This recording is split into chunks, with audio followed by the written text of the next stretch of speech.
Jésus prend la place du roi. Acclame Jésus. Acclame Jésus si tu crois qu'il a pris sa place. Acclame Jésus et assieds-toi dans sa glorieuse présence.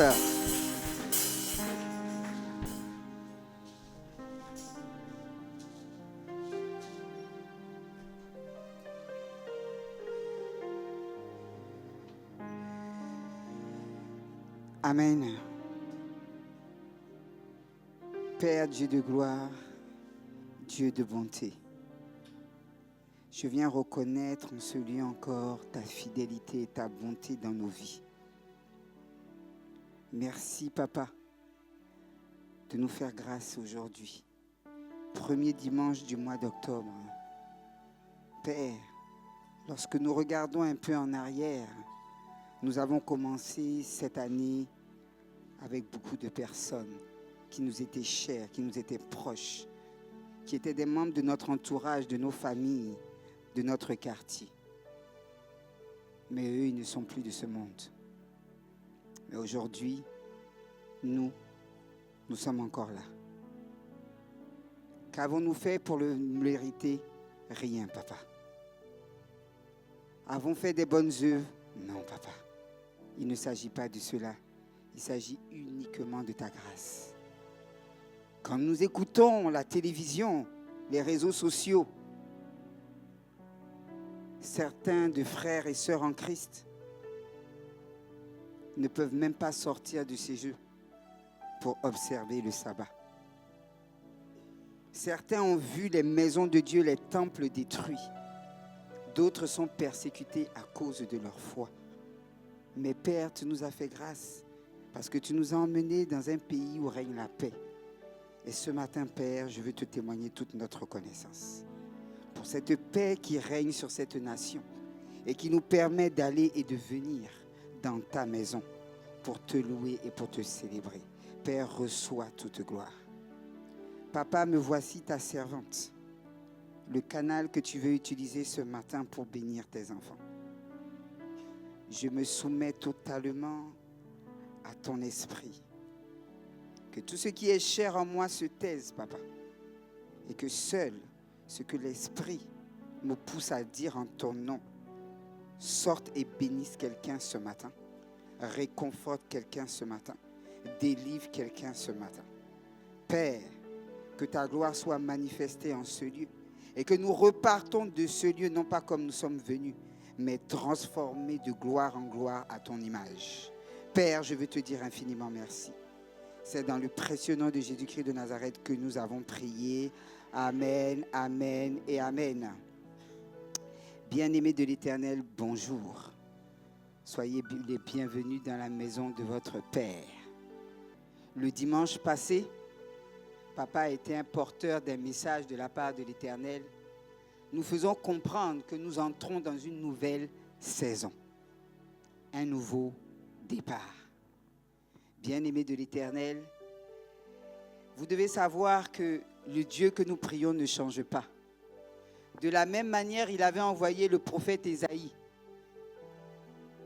au devant du peuple juif, et nous le voyons en Ésaïe 43, verset 9. Et il leur disait ainsi, Dieu a envoyé le prophète et il disait, je vais faire une chose nouvelle sur le point d'arriver. Ne la connaîtrez-vous pas? Je mettrai un chemin dans le désert et des fleuves dans la solitude. Amen. Dieu ne change pas. Dieu est le même, hier, aujourd'hui, éternellement. Le peuple juif aussi est passé par ces moments de tempête et ces moments de crise. Mais Dieu a abandonné ses enfants. Bien-aimé de l'Éternel, je ne sais pas ce matin avec quelle situation qui trouble et qui perturbe ton cœur. Je ne sais pas, mon frère, ma soeur, quelle est cette prière auquel l'Éternel n'a pas encore répondu. Je ne sais pas quel blocage qu'il y a dans ta vie et qui t'empêche d'avancer. Mais ce matin, ce premier dimanche du mois d'octobre, je viens de la part du Seigneur te dire qu'il ouvre un chemin dans ton désert au nom puissant de Jésus. Je viens te dire, mon frère, ma soeur, qu'il ouvre un chemin dans cette situation qui était bloquée au nom puissant de Jésus-Christ de Nazareth. Quand on parle de désert, on parle d'un lieu où il n'y a pas de voie, où il n'y a pas de chemin tracé. Amen. Quand on parle de désert, on parle d'un lieu où il n'y a ni nourriture et c'est difficile de boire. Quand on parle de désert, on parle d'un lieu où la plupart du temps, on est seul. Amen. Je suis en train de parler à quelqu'un. Quand on parle de désert, on parle de ce lieu-là où on a comme l'impression que lorsque nous marchons, nous tournons en rond parce que nous avons perdu la directive, parce que nous avons perdu l'orientation. Amen. Bien-aimé de l'Éternel, je veux te dire ce matin, mon frère, c'est quel chemin tu as pris toi là et puis tu as perdu. Je veux te demander, ma soeur, ce matin, quelle est cette nourriture que tu ne trouves plus à manger? Ha! Mais rassure-toi, ma soeur, mon Dieu est fidèle. Mon Dieu est bon. Parce qu'il veut faire quelque chose de particulier ce matin. Et il me charge de te dire que là où il y avait la sécheresse, il vient mettre l'oasis. Là où tu ne trouvais pas à manger, il te donne l'abondance. Il vient te dire que là où tu étais seul dans ce combat, il envoie des hommes, il envoie des femmes te localiser pour trouver solution à ton problème dans le nom de Jésus. Si tu le crois, dis-moi un bon amen. Si tu le crois, dis-moi un bon amen. L'Éternel vient ce matin et il a dit que là où il y a le désert, il va faire couler des fleuves, les fleuves d'eau vive, l'abondance, l'eau qui est pour toi, le travail qui est pour toi, le mariage que tu avais perdu, il te le redonne ce matin dans le nom de Jésus. Reçois-le si tu le crois.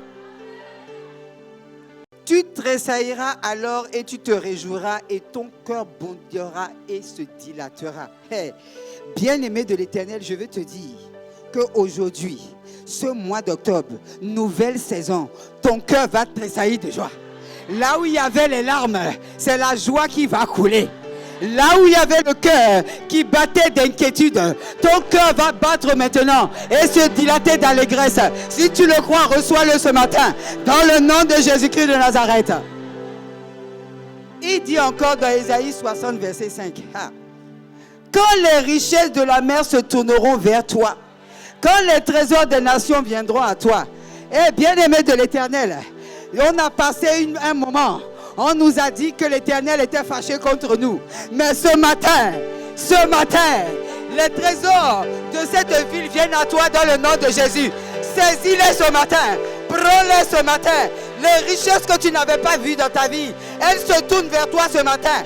Prends-les maintenant au nom de Jésus. Reçois-les dans le nom de Jésus. Si tu le crois, dis-moi Amen. Amen. Et Amen. Woo! J'aime ce Dieu-là. Je l'aime. Bien-aimé de l'Éternel,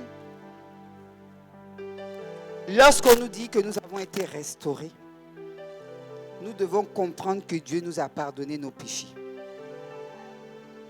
Il nous a lavé de nos fautes. Il nous a lavé de nos iniquités, de nos transgressions, avec le sang d'un homme, pas n'importe lequel. Celui qui est assis sur le trône, le sang de Jésus-Christ de Nazareth. Lorsqu'on nous dit que nous avons la restauration, c'est que nous avons été délivrés des liens et des chaînes qui nous maintenaient prisonniers. Il a brisé le joug de la maladie, il a brisé le joug de la malédiction, il a effacé les ordonnances qui te condamnaient et maintenant il t'a mis sous le manteau de sa grâce et de son amour dans le nom de Jésus. Lorsqu'on te dit que tu es une personne restaurée, c'est que tu es une personne qui a été affranchie. C'est une personne qui est libre. L'esclavage n'est plus de toi, n'est plus ton partage. Tu fais ce que tu veux, tu vis la liberté, tu vis la plénitude. Lorsqu'on te dit que tu as été restauré, c'est qu'on t'a repositionné. Le pouvoir et l'autorité qui t'avaient été enlevés, l'Éternel te redonne ce pouvoir. Il te redonne et tu prends maintenant ta position de dominer. C'est ce que ça veut dire être une personne restaurée. Amen. Mon frère, ma soeur, Notre Père qui est aux cieux vient de faire sa part. Ou bien, il a fait sa part. Et il a fait très bien sa part. Par sa grâce et sa miséricorde, il t'a restauré. Il a restauré ta vie. Ce matin, je veux te dire quelque chose. L'heure est venue que tu fasses ta part. Maintenant, tu dois faire ta part. Et faire sa part, c'est vivre sa restauration. C'est le thème que l'Éternel me te demande de t'apporter ce matin.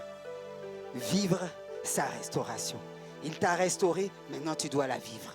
Maintenant, elle doit se manifester. Maintenant, elle doit devenir réelle dans ta vie. Amen. Alors, que signifie vivre sa restauration divine? Nous allons lire 2 Corinthiens 5, 17 à 18. Si quelqu'un est en Christ, il est une nouvelle créature. Les choses anciennes sont passées, voici toutes choses sont devenues nouvelles. Et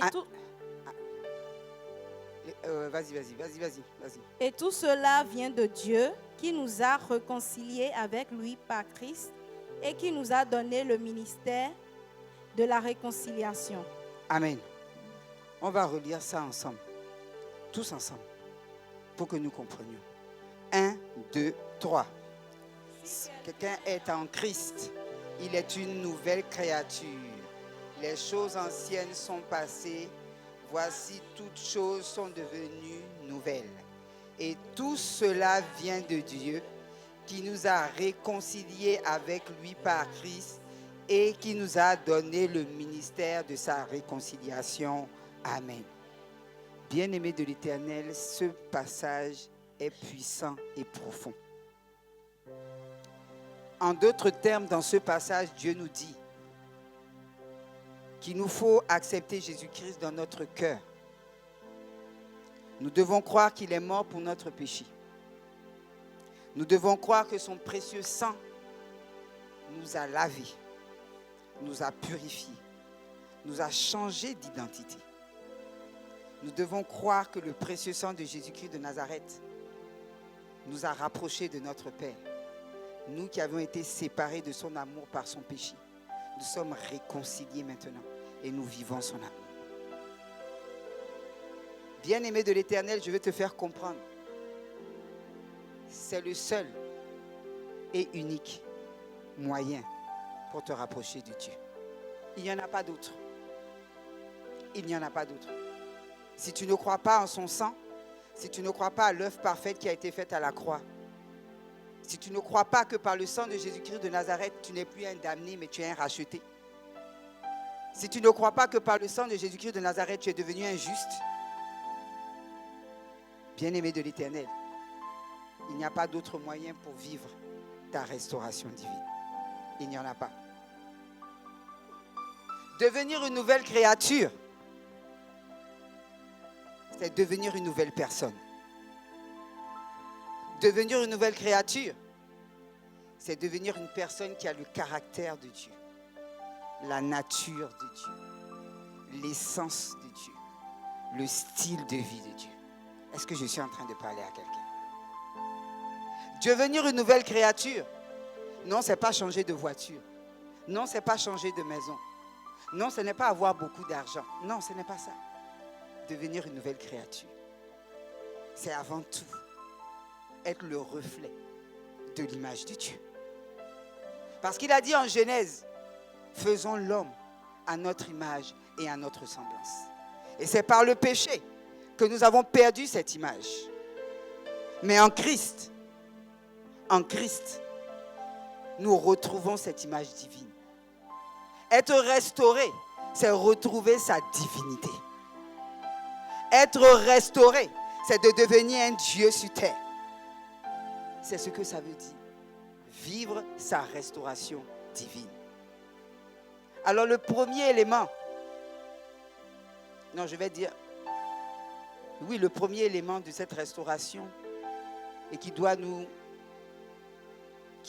être quelque chose dont nous devons prendre conscience tous les jours de notre vie, c'est que le fait que nous sommes une nouvelle créature, nous sommes devenus des personnes qui sont saintes. Amen. On va le lire dans Lévitique 19, verset 2. Parle l'assemblée des enfants d'Israël, et tu leur diras, soyez saints, car je suis saint, moi l'Éternel, votre Dieu. Amen. Amen. On va lire Éphésiens 1, verset 4. Éphésiens 1, verset 4. En lui, Dieu nous a élus avant la fondation du monde, pour que nous soyons saints et irrépréhensibles devant lui. Amen. Amen. Comme nous l'avons vu dans ces deux versets, nous ne sommes pas saints à cause de nos œuvres. Nous ne sommes pas saints parce que quelqu'un rend bon témoignage de nous. Non. Nous ne sommes pas saints parce que quand on a regardé à nos vies, on a dit, oh, il a eu une vie de sainteté. Nous sommes saints par la nouvelle naissance. Nous sommes saints parce que nous sommes devenus une nouvelle créature en Christ. C'est ce qui fait de nous des personnes saintes. Ça, c'est un élément de la restauration divine. Le troisième élément de la restauration divine, le deuxième plutôt, c'est la grâce que nous recevons. En personne restaurée, nous devons être conscients de qui nous sommes. Premièrement, on vient de nous dire que nous sommes une personne sainte. Une personne sainte, c'est une personne qui n'aime pas le péché. Amen. Une personne sainte, c'est une personne qui a horreur de ce qu'on appelle péché. Alors voyons Tite 2, 11 à 14. Et à vivre dans le siècle présent, selon la sagesse, la justice et la piété, en attendant la bienheureuse espérance et la manifestation de la gloire du grand Dieu et de notre Sauveur Jésus-Christ, qui s'est donné lui-même pour nous, afin de nous racheter de toute iniquité et de se faire un peuple qui lui appartienne, purifié par lui et zélé pour les bonnes œuvres. Amen. Amen. Dans une version un peu plus simple, Parole de vie, il est écrit, oui, Dieu a montré son amour qui sauve tous les êtres humains. Cet amour nous apprend à rejeter ce qui est mauvais et les désirs de ce monde. Ainsi, nous pourrons mener sur cette terre une vie raisonnable, juste et fidèle à Dieu, en attendant le merveilleux jour que nous espérons. Ce jour-là, notre grand Dieu et Sauveur Jésus-Christ paraîtra dans sa gloire. Il a donné sa vie pour nous afin de nous libérer de tout mal. Il a voulu faire de nous un peuple pur, un peuple saint, un peuple qui soit à lui toujours prêt à faire le bien. Bien-aimé de l'Éternel, le deuxième élément de ta restauration, c'est que tu as reçu la grâce. Et cette grâce, c'est le témoignage de l'amour de Dieu. Lorsqu'on parle de grâce, on parle de la faveur imméritée de Dieu. Et la première chose que la grâce apporte, c'est le salut. C'est le salut. J'aime souvent dire que la grâce, c'est tout simplement Jésus-Christ. C'est tout simplement Jésus-Christ. Le fait d'avoir reçu Jésus-Christ dans ta vie, tu as reçu la grâce divine. Cette grâce qui fait toutes choses. Le troisième élément de la restauration fait de nous des enfants de Dieu, qui marchent en nouveauté de vie. Quand on a regardé à Tite 2, qu'on vient de le dire, il disait ça dans son passage, que Dieu a voulu nous sauver et nous libérer du mal, parce que premièrement, il veut nous voir vivre une vie raisonnable, juste et fidèle. Il veut voir son peuple tout à lui et prêt à toujours faire le bien. C'est ça, marcher en nouveauté de vie. Amen. Je suis en train de parler à quelqu'un. La grâce de Dieu nous enseigne comment désormais nous allons apprendre à vivre. La grâce de Dieu nous enseigne la sagesse de la nouvelle vie en Christ. Parce que tu ne peux pas vivre cette vie en Christ avec la sagesse des hommes. Ce n'est pas possible. Tu ne peux pas dire que tu es né de nouveau et continuer à aimer les choses mondaines. Ce n'est pas possible. Sinon, tu n'es pas encore en Christ. C'est lui-même qui a dit, c'est sa parole, on a entendu. Lorsque tu vis la nouvelle naissance, c'est que tu es tout à Dieu. Ton esprit est pour Dieu. Tes pensées sont pour Dieu. Ton corps est pour Dieu. Ton argent est pour Dieu. Ta femme et tes enfants sont pour Dieu. Mais je n'entends pas les amens. Ça m'inquiète. Ton amen m'inquiète, comme dit quelqu'un. Je suis en train de te dire que la restauration divine signifie pour toi la grâce. Mais cette grâce t'amène dans une nouvelle dimension de vie. Tu ne fais plus les choses comme les gens du monde. Non. Toi, tu marches par la foi. Toi, tu marches par la foi. Tu ne regardes pas au temps et aux circonstances.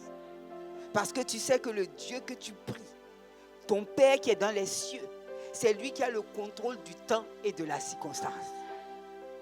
Toi, lorsque tu marches en nouveauté de vie, tu n'as pas peur du lendemain. Parce que celui qui tient la clé du lendemain, c'est le Père qui est dans les cieux. Toi, qui marches en nouveauté de vie, tu ne manques de rien. Parce que ton Père, c'est le Jéhovah Jireh. C'est lui qui pourvoit à toutes choses. Il est le bon berger. Toi, qui marches en nouveauté de vie, tu ne te fatigues pas. Tu cours vers le but. Tu ne te lasses point parce qu'il renouvelle tes forces. Et lorsque l'ennemi vient frapper à ta porte, le bouclier de sa protection est sur toi et sur toute ta famille. Lorsque le diable vient et qu'il met des pièges au-devant de toi, il envoie ses anges te protéger. Toi, c'est ça, marcher en nouveauté de vie. Tu n'as pas besoin d'avoir des gardes du corps parce que tu as l'armée céleste qui te garde. Ah! C'est ça la grâce. C'est ça la grâce, mon frère. Le quatrième élément de la restauration, c'est le pouvoir et l'autorité que nous recevons. Nous avions perdu cela à cause du péché d'Adam. Adam a perdu le pouvoir et la domination. Mais par Christ, on t'a redonné le pouvoir et la domination. Tu es appelé à dominer. Non, attends, je suis en train de te dire que tu es appelé à dominer. Ton amen m'embête. Par ta restauration divine, tu deviens quelqu'un qui domine. Tu domines. Là où les gens ont échoué, toi tu domines. La domination veut dire quoi? La domination, c'est que dans le couloir de ton appel, on dit, il y a un plombier. Toi, tu domines la plomberie. Dans le couloir de ton appel qui est dans la cuisine, devant 10 cuisiniers, toi, tu domines. Parce que tu maîtrises, parce que tu as la sagesse de Dieu, parce que tu as le Saint-Esprit qui te permet de dominer, qui te permet de faire les choses différemment, qui te permet de faire les choses à la manière divine, pas à la manière des humains. C'est ça la domination.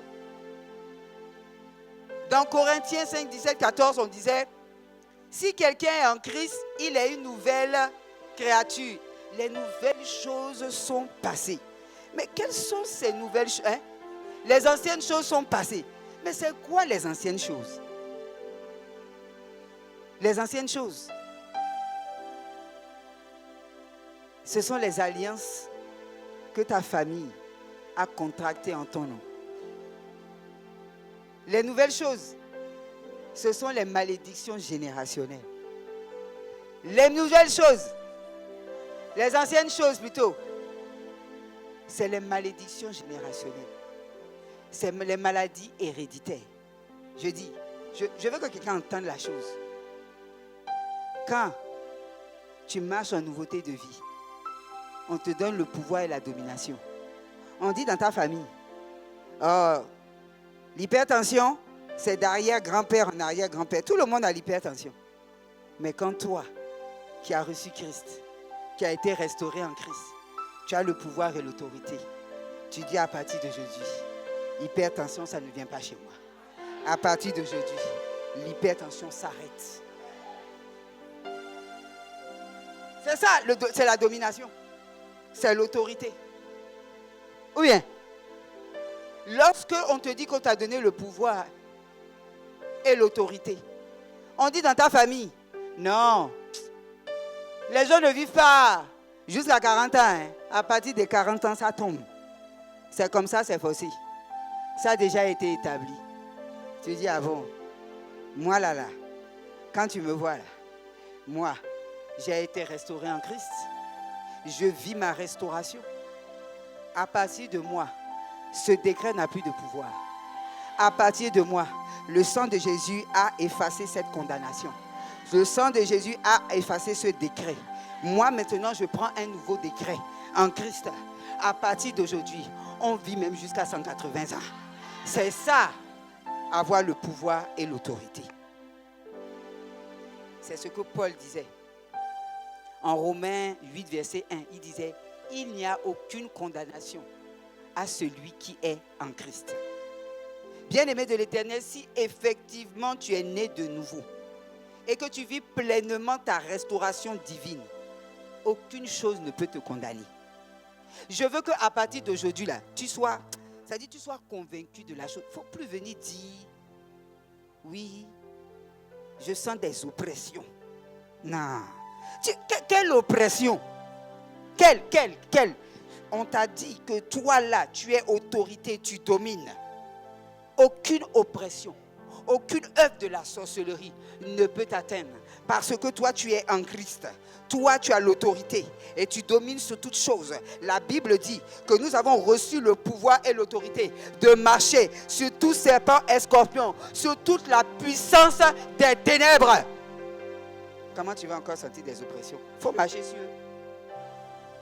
Marche. Lève-toi et marche. Tu ne peux plus dire, quand toi tu as été restauré, oh, il y a une dame on a une tante là. À cause d'elle, on ne peut même pas aller au village.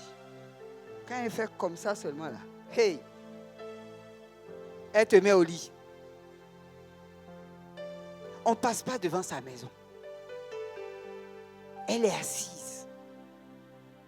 Et tout le monde a peur d'elle. Mais quand tu as le pouvoir, l'autorité divine, rien ne te fait plus peur. Parce que l'esprit que tu as reçu, ce n'est pas un esprit de peur. C'est un esprit de courage. C'est un esprit de détermination. C'est un esprit de domination. Et je veux te dire quelque chose. Elle est assise sur son trône. Elle est assise sur son trône. Je n'ai pas de problème avec son trône. Mais toi, tu es assis sur un autre trône. Le trône qui est dans les cieux. Le trône qui est au-dessus de tout trône. Parce que la Bible déclare que nous sommes assis dans les lieux élevés, à côté de notre Père. Elle est assise sur la terre. Oh. Comment tu as peur de celle-là? Je vais vous faire lire quelque chose. Psaume 82, verset 6. Non, il faut que nous comprenions quand on dit Dieu nous a restaurés là. Faut pas, non. Quand Dieu me mettait le message à cœur là, je disais, hé Seigneur, il faut que les enfants aujourd'hui comprennent qui ils sont. Psaume 82, verset 6. Non, je ne veux pas que toi tu lises. Quelqu'un dans l'assemblée n'a qu'à lire. Je veux que quelqu'un lise. Lisez-moi ça. Quelqu'un se lève et il me lit ça. Et Aya. Yes.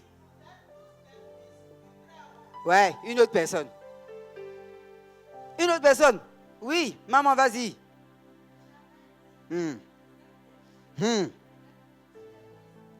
C'est qui parle?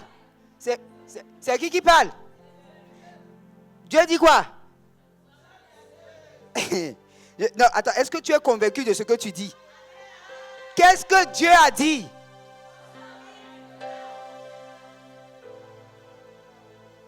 Vous êtes de quoi? Non, vous ne savez pas lire. Vous ne savez pas lire qu'une autre personne. C'est pour ça que j'ai dit il faut qu'on lise ça. Une autre personne n'a qu'à me relire ça. Parce qu'on ne quitte pas ici si on n'a pas compris ça. Oui, il est là-bas.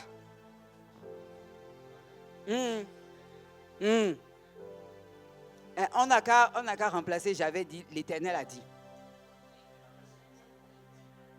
Hein? Ouais. Vous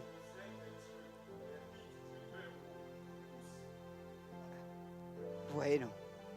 Bon, c'est qui est en train de vous parler? Hein? Qu'est-ce que le Dieu Tout-Puissant est en train de te dire ce matin, maman? Hein? Que tu es quoi? Tu es quoi? Tu es quoi? Il n'a pas dit petit, hein? Il a dit tu es quoi? Hey! Hey! Hey! Hey! Hey! Il dit, l'Éternel te dit ce matin, tu es Dieu. Tu es Dieu.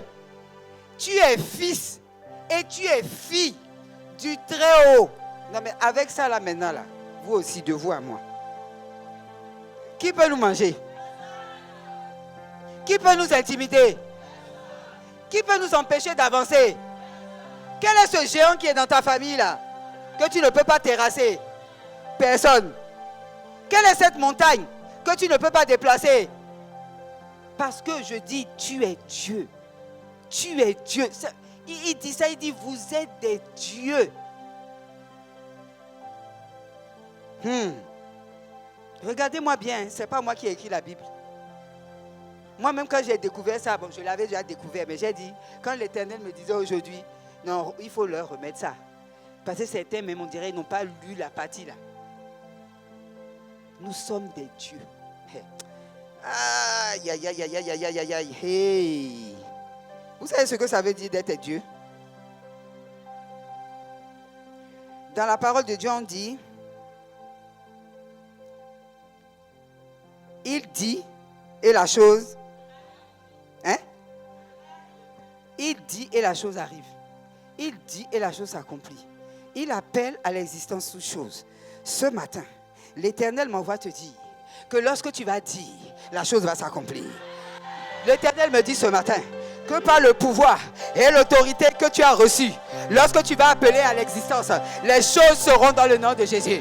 C'est ce que l'Éternel me dit, me charge de te dire ce matin. Reçois cela dans le nom de Jésus. Amen. Mais, il y a un mais. Fais attention maintenant à ta bouche. Maintenant que tu as pris conscience, que tu es un Dieu, fais attention aux paroles qui sortent de ta bouche. Parce que la parole de Dieu nous dit quoi? Ce n'est pas ce qui entre dans la bouche, dans le ventre de l'homme, mais c'est ce qui, la bouche qui sous l'homme. Ça veut dire, les murmures, ça s'arrête aujourd'hui. Parce que tu es un Dieu. Tu es un fils du Très-Haut. Les Papatoya, on met une croix d'ici. Les Congosa s'arrêtent aujourd'hui. Non, acclame Jésus.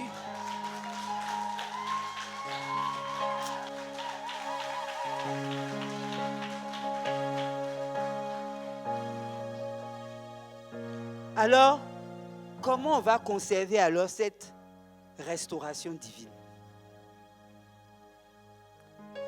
Parce que c'est de ça qu'il s'agit. Je vous ai donné tous les éléments qui montrent que tu es restauré.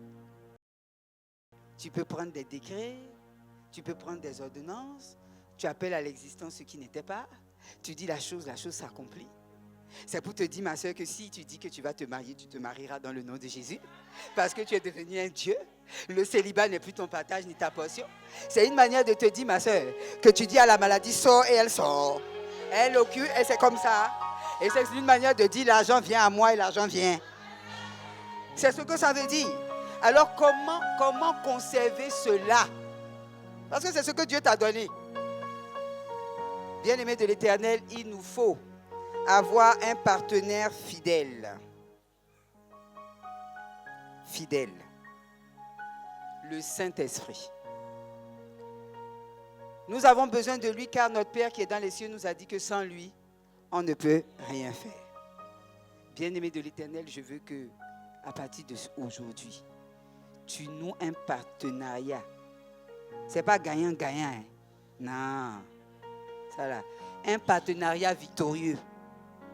Un partenariat de victoire avec le Saint-Esprit. Parce qu'il est ton guide. Il est ton soutien. Il est ta force. Il est l'ami fidèle qui ne trahit jamais. Il est le consolateur. Il est le meilleur conseiller que tu peux avoir. Ce matin, en vérité, tu as besoin de cela, sinon tu ne peux pas conserver ta restauration divine. C'est faux. Je vous l'assure. Sans le Saint-Esprit, on ne peut pas. Et il nous faut, pour conserver alors également cette restauration divine, il nous faut mener une vie de consécration. Il nous faut une vie de consécration. Quand on avait lu ensemble le passage de Tite 2, à la fin, Dieu disait, « Je vous ai fait un peuple pur, un peuple qui est à moi et qui va faire le bien. » C'est ce que l'Éternel nous disait. Et pour que cela soit une réalité, il te faut une vie de consécration. Qu'est-ce que ça veut dire? Se consacrer à Dieu. Se consacrer à Dieu, c'est se mettre à part pour le servir et l'honorer. C'est ça la vie de consécration.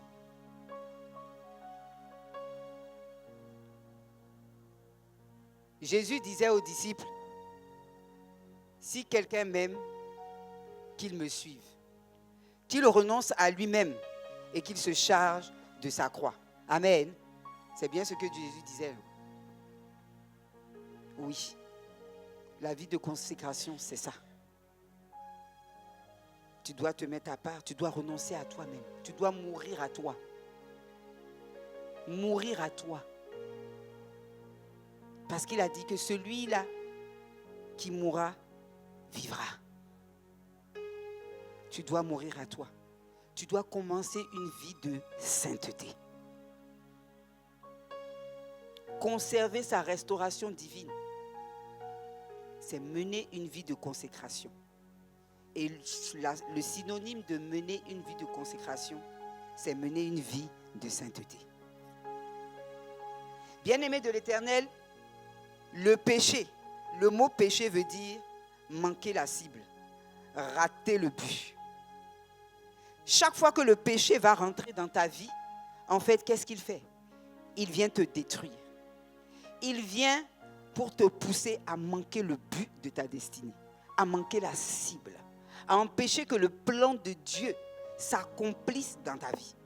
Chaque fois que le péché rentre dans ta vie, bien-aimé de l'Éternel, il t'empêche de devenir ce pourquoi Dieu t'a créé sur terre.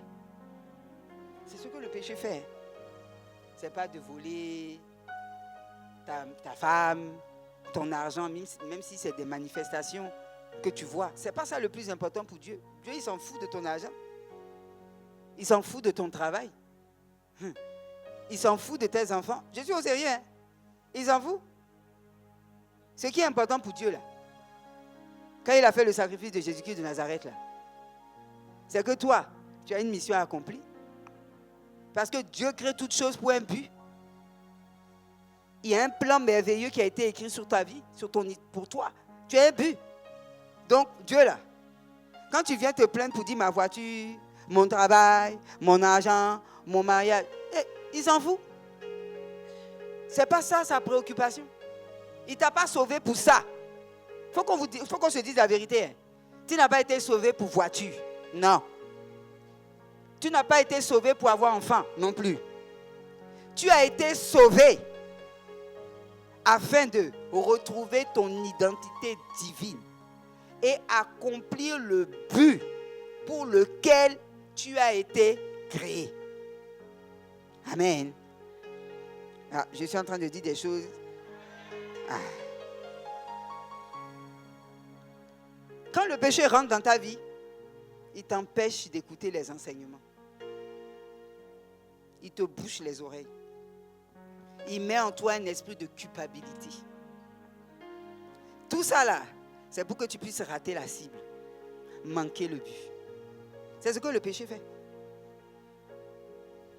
Il t'éloigne de ton Père. C'est pour ça qu'il est important pour nous de vivre une vie de sainteté. Lisons Romains 12, verset 1.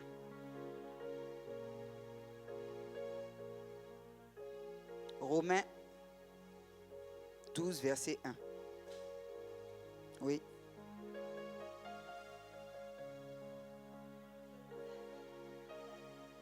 Par la compassion de Dieu, à offrir vos corps comme un sacrifice vivant, saint, agréable à Dieu, ce qui sera de votre part un culte raisonnable. Bien-aimés de l'Éternel, au regard de cette parole, vivre une vie consacrée à Dieu nous demande de nous offrir totalement en lui un sacrifice. Un sacrifice. C'est le meilleur culte que tu peux donner à Dieu. Ce n'est pas de venir dans sa maison pour chanter, louer, adorer. C'est une bonne chose. Mais au-delà de tout, ce que Dieu veut, c'est toi. C'est la meilleure offrande que tu peux lui apporter. Pas qu'il rejette les offrandes qui sont là, les dîmes, mais l'offrande de ta vie. C'est ce qui est important pour le Seigneur. C'est ça, mener une vie de consacré. C'est ça, être mis à part. Vous savez, lorsque je l'ai compris, c'est en ce moment-là que j'ai pris la décision d'arrêter tout. De laisser un travail très avantageux, bon salaire, bon avantage, bien positionné, qui me permet d'ouvrir, qui me donnait des portes, qui me permet de rencontrer des personnes que je ne suis pas certaine que dans une petite position, j'aurais pu les rencontrer. Mais j'ai compris une chose. Ça, Dieu m'a donné ça comme on donne des bonbons ou des toffees à des enfants. Il faut que tu comprennes quelque chose. Si Dieu te donne un enfant, c'est juste pour que ta joie soit parfaite. S'il te donne un travail, c'est juste pour que ta joie soit parfaite. Parce qu'il ne veut pas manquer à sa parole, il a dit tu manqueras de rien. Bien? Parce qu'il ne veut pas manquer à sa parole, il a dit qu'il faut travailler pour manger. Donc quand il donne les choses là, regardez bien, hein, notre Dieu là, il est plus qu'intelligent. C'est au regard de sa parole qu'il te donne toutes choses. Et toi, tu en fais une chose comme si, bon, ça y est. Bon, j'ai reçu ce que Dieu m'a donné, c'est bon, c'est la fin. Mon frère, il ne faut pas te tromper. Hein. Ce n'est pas pour ça qu'il t'a sauvé. Ce n'est pas pour ça qu'il t'a sauvé. Dieu veut que nous soyons heureux. Il veut que l'être humain soit dans un environnement paisible, où règne l'amour, la paix. C'est pour cela qu'il te donne toutes ces choses. Hein. Avant tout. Mais la question que tu dois te poser, est-ce que je suis capable de répondre à la question qui est pourquoi j'ai été créé? Toi, est-ce que tu peux répondre? Maman, tu peux répondre. C'est quoi le but de mon existence? Un véritable enfant de Dieu doit se poser cette question. Je suis venu faire quoi sur terre? Regarder les autres? Me promener? Souffrir? Voler? Manger? Dormir? Oui. Posons-nous la question. Parce que si nous ne nous posons pas la question, bien-aimé de l'Éternel, tu ne peux pas mener cette vie de consacré. Tu ne peux pas. Parce qu'elle n'est pas simple. Elle te demande d'abandonner beaucoup de choses.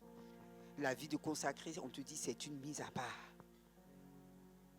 Tu vas abandonner des amis. Tu vas abandonner ta famille. Certaines distractions. Ton argent. Ta maison. Tes biens. Tes possessions. C'est une vie de sacrifice. Souvent, on n'aime pas donner ce message. Vous savez pourquoi? Parce que quand on donne ce message, ça fait peur. La manière dont vous êtes devenu calme, là, je sais que la peur a commencé à rentrer dans les cœurs. Mais pourtant, il n'y a pas une plus grande joie d'avoir donné sa vie à celui qui a donné son Fils unique à la croix pour te racheter, pour faire de toi un juste, pour te permettre d'accéder là-haut, demain, à la place, à côté de ton Père, dans la demeure qui t'est réservée, il n'y a pas plus grande joie. C'est avec joie qu'on fait ce sacrifice. Parce que quand tu penses que tu vas prendre toutes ces choses, tu vas avoir toutes ces choses, tu ne t'es pas réconcilié avec le Père, et au dernier jour, tu vas dans la vie éternelle, oui, mais du feu. C'est ça. La vie de consécration, c'est ça. Et pour pouvoir la faire, comme je vous ai dit, ce n'est pas simple. Je ne veux pas vous mentir, ce n'est pas simple. Mais ça devient simple quand tu as comme partenaire le Saint-Esprit. Ça devient simple quand tu as une vie de jeûne et de prière. Veillez et priez afin que nous ne tombions pas en tentation. Oui, le jeûne et la prière te maintiennent dans cette vie de consécration. Le jeûne et la prière affaiblissent ton corps pour que ton esprit soit fort. Le jeûne et la prière te permettent d'aller dans la présence de ton Seigneur pour entendre sa voix, écouter ses directives, ce qu'il a pour toi. C'est très important. On ne peut pas mener une vie de consécration et ne pas prier. Mais comment tu veux t'adresser à ton Père si tu ne pries pas? La prière est la seule voie qui existe pour les humains pour s'adresser au Dieu très haut. Il n'y en a pas une autre. Donc si tu ne pries pas, ça veut dire que tu ne veux pas parler avec ton Père. Tu ne veux pas échanger avec ton Père. Un chrétien né de nouveau ne doit pas avoir peur de la prière. Un chrétien né de nouveau ne doit pas avoir peur du jeûne. Quand on dit 40 jours de jeûne et prière, tu es là. On dit 21 jours de prière, tu es là. 3 jours de jeûne et prière, tu es là. Quand on dit veiller, tu es là. Un chrétien né de nouveau, qui n'aime pas jeûner, qui n'aime pas prier, bien-aimé de l'Éternel, il doit se poser des questions pour savoir si vraiment il est vraiment né de nouveau. Oui, la vérité, elle est là. Mener une vie de consécration, c'est s'attacher à la parole de Dieu et demeurer dans sa présence. Oui, la Bible nous dit en Psaume 119, verset 105, que la parole de Dieu est une lampe sous nos pieds et une lumière sur notre sentier. Oui, la parole de Dieu est un guide. La parole de Dieu est la boussole. La parole de Dieu est le soutien, la force. La parole de Dieu, c'est elle qui te permet de pouvoir tenir ferme dans les moments d'épreuve, dans les moments de tempête. C'est la parole de Dieu qui vient sauder ton cœur et qui vient te dire, là où tu es, mon fils, tu n'es pas encore sur le droit chemin. Ce que toi, tu penses que c'est la vérité, là, je viens te dire que ça, ce n'est pas la vérité. C'est la parole de Dieu qui fait ça. C'est la parole de Dieu qui vient te dire qu'à partir de maintenant, tu es le temple du Saint-Esprit. Donc il y a des habits que tu ne peux plus porter. C'est la parole de Dieu, hein? Ce n'est pas quelqu'un. Quelqu'un va te dire ça, tu ne vas pas l'écouter. Mais la parole de Dieu, elle libère. Elle sonde les cœurs. C'est la parole de Dieu qui, quand viennent les moments de tempête, quand les flots de la mer se lèvent contre toi, c'est la parole de Dieu qui te donne la foi. C'est la parole de Dieu qui te permet d'avancer. Lorsqu'il y a une question sur le chemin de la marche que tu fais, que tu ne comprends pas, tu vas dans la parole de Dieu, tu trouves la solution. Comment veux-tu vivre une vie de consacré et tu ne peux pas aimer, méditer et lire la parole de Dieu? On nous a dit que la grâce nous enseigne la sagesse de la vie nouvelle en Christ. J'ai dit ça, non? Est-ce qu'il y a encore des... J'ai l'impression que tout le monde s'est mis à dormir. Je dis, est-ce que j'ai dit que la grâce enseigne la sagesse de la vie nouvelle en Christ? J'ai dit ça. Où est-ce que tu veux trouver la sagesse en dehors de la parole de Dieu? Tu ne peux pas. Ce n'est pas les hommes qui vont te dire comment tu dois faire aujourd'hui. Quand tu as un problème, il ne faut pas aller taper à la porte de la voisine pour dire, tu sais ce que je vis. Va dans la parole de Dieu. Cherche, tu vas trouver. Parce que l'Éternel nous dit, qui se laisse trouver à celui qui le cherche. Amen. Une vie de consacré, comme je vous ai dit tout à l'heure, c'est comprendre le but de son existence. Lisons Éphésiens 2, verset 10. Bien-aimé de l'Éternel, je viens te dire ce matin de la part de Dieu que tu n'es pas le fruit d'un hasard. Tu n'es pas une erreur de la nature. Tu n'es pas un acte menté. Tu n'es pas un indésiré. Mais tu es l'œuvre de la main de l'Éternel. Oui, je viens te dire ce matin que Dieu a un plan pour ta vie depuis la fondation du monde. Il a préparé des choses qui sont là.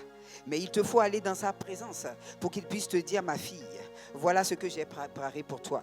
Voilà comment nous allons travailler ensemble. Voilà comment le règne de Dieu va venir dans ta vie et va se refléter afin que tu gagnes de nouvelles âmes pour moi. Il te faut aller dans sa présence pour que tu puisses connaître la mission, le but qui est rattaché à ta vie. Tu ne peux pas vouloir dire que tu vas continuer de vivre une vie de restauration divine et puis toi, tu es encore toujours dans l'incertitude. Moi, je sais où je vais. Est-ce que vous savez ça? C'est pour ça que je suis fier. Moi, je sais où je vais. Je marche vers le but. Même si de temps en temps, je titube. Mais je sais que je marche vers le but. Ouais, moi, je sais où je vais. J'ai compris pourquoi Dieu m'appelle. Toi, là, est-ce que tu as compris? Toi, là, tu as compris? Et il faut que tu comprennes. Parce que si tu ne comprends pas, tu perds du temps, tu perds de l'argent. Lorsqu'on a compris le but de son existence, on est concentré. Concentré sur le but. On ne perd pas de l'énergie, on ne perd pas de l'argent, on ne se fatigue pas en vain. On laisse les distractions, les choses du monde, les choses passées, on ne les regarde pas, on est en train de regarder devant. Quelqu'un t'a insulté, ce n'est pas un problème. Quelqu'un ne t'aime pas, ce n'est pas un problème. Du moment que Dieu t'aime, c'est ça qui est essentiel. Bien-aimés de l'Éternel, je veux vous dire ce matin que si nous voulons véritablement vivre cette restauration divine, il nous faut prendre des résolutions aujourd'hui en quittant ce sanctuaire. Mettons de côté la distraction. Oublions le passé et regardons devant. Regardons à ce que Dieu nous promet. Prenons aujourd'hui la décision de nous donner entièrement à la cause du Christ. Arrêtons de faire semblant ou de l'à peu près. On est dans le mois de l'excellence et de la ponctualité. Ça commence déjà par cela. Si tu vis une vie de consécration, tu ne peux pas venir dans la maison de Dieu en retard. Non.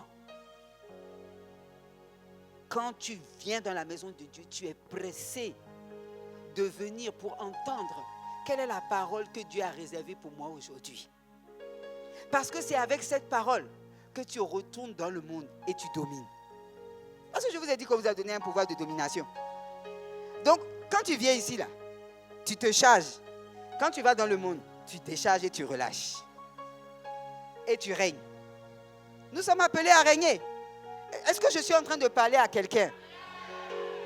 Et je dis, quand tu viens ici, tu viens pour te charger de la parole, de la promesse, de l'enseignement, des clés dont tu as besoin pour retourner dans le monde, pour dominer. Il faut que nous acceptons également de faire les sacrifices. Arrêtons de faire des petits calculs. Arrêtons de faire des petits calculs. On dit de donner. Donne. Si tu as la ferme assurance que c'est le Dieu très haut, celui qui a l'or et l'argent là, qui t'a racheté, tu vas donner. Mais tu ne donnes pas à un homme, tu donnes à Dieu. Acceptons de faire les sacrifices, de prendre sur notre temps de sommeil 2 heures pour intercéder pour la mission, pour intercéder pour un frère. Ayons le fardeau de Dieu dans notre cœur. Quel est le fardeau de celui qui a payé le prix pour toi? c'est de gagner des âmes, c'est sauver l'humanité. Bien-aimé de l'Éternel, même aujourd'hui quand tu sors, cherche à demander au Saint-Esprit, allez, conduis-moi sur les voies d'une âme que je dois gagner pour mon Père.